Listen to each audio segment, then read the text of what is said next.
പത്തര മാറ്റിലാണെങ്കിൽ അനിയെ നഷ്ടപ്പെടുവോ എന്നുള്ള വേദനയിലാണ് നന്ദു എന്ന് കാണാനായിട്ട് കഴിയുന്നുണ്ട്, സാധിക്കുന്നുണ്ട്.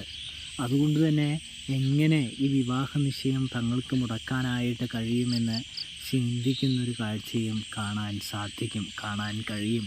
പക്ഷേ അതിനൊരു സാധ്യതയുമില്ല എന്ന് നന്ദു തിരിച്ചറിയുകയാണ്.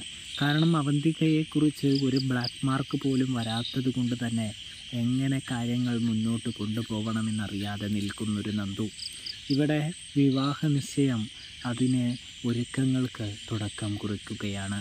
പൂജാരിയൊക്കെ വന്ന് മോതിരമാറ്റ ചടങ്ങിനായിട്ട് അങ്ങനെ അനന്തപുരിയിലേക്ക് കടന്നു ചെല്ലുമ്പോൾ തന്നെ പൂജാരി പറയുന്നുണ്ട്, ഇവരുടെ വിവാഹ ജീവിതത്തിൽ ഒരുപാട് പൊരുത്തക്കേടുകളുണ്ട്. കണ്ടില്ലേ ഈ ചെറുപ്പക്കാരൻ ദേഷ്യം പിടിച്ച് നിൽക്കുന്നത്.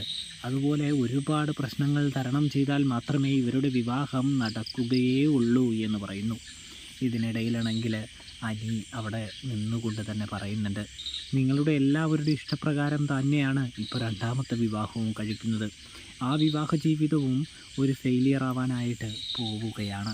തനിക്ക് താല്പര്യമില്ലാത്ത വിവാഹത്തിലേക്കാണ് നിങ്ങളെല്ലാവരും കൂടി തന്നെ തള്ളിയിടുന്നത്.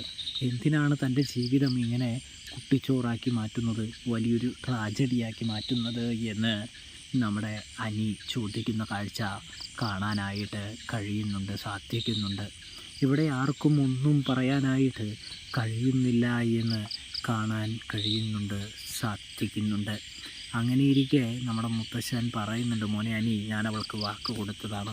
നിങ്ങളുടെ വിവാഹ ജീവിതം, ദാമ്പത്യ ജീവിതം എന്തുകൊണ്ടും നല്ലതായിരിക്കുമെന്ന് മുത്തശ്ശൻ അനിയോട് പറയുമ്പോൾ ഒരിക്കലുമില്ല, എൻ്റെ വിവാഹ ജീവിതം നശിച്ചു പോവുകയേ ഉള്ളൂ എന്ന് അനി മുത്തശ്ശനോട് പറയുന്നതും കാണാൻ കഴിയുന്നുണ്ട്.